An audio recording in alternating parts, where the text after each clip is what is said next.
Asia কাপের প্রাথমিক দল ঘোষণা করল আফগানিস্তান। সংযুক্ত আরব আমিরাতে আগামী 9 সেপ্টেম্বর থেকে বসতে যাচ্ছে টি-20 এশিয়া কাপ।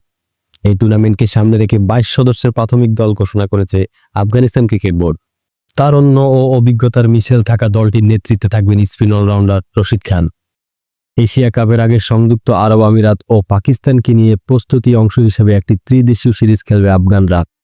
এদিকে দলটিতে রয়েছে সাদা বলের নিয়মিত তারকা আজমতুল্লাহ ওমরজাই, রহমতুল্লাহ গুরবাজ, ফজল হক ফারুকী ও মোহাম্মদ নবী।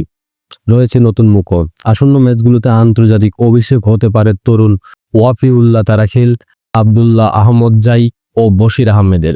এশিয়া কাপে আফগানিস্তান রয়েছে বি গ্রুপে। খেলবেন তারা বাংলাদেশ, হংকং ও শ্রীলঙ্কার বিপক্ষে। প্রাথমিক দলে রয়েছেন যারা: রশিদ খান অধিনায়ক, রহমতুল্লাহ গুরবাজ, সিদ্দিকুল্লাহ অটল, ওয়াফিউল্লাহ তারাখিল, ইব্রাহিম জাদরান, দারউইশ রসুলি, মোহাম্মদ ইসাক, মোহাম্মদ নবী, নাঙ্গিয়াল খারোটি, শরাফুদ্দিন আশরাফ, করিম জানাত, আজমতুল্লাহ ওমরজাই, গুলবাদিন নাইম, মুজিব জাদরান, এম গজনপার, নূর আহমেদ, ফজল হক ফারুকী, নবিউল হক, ফরিদ মালিক, সালিম শাফি, আবদুল্লাহ আহমদজাই ও বশির আহমেদ।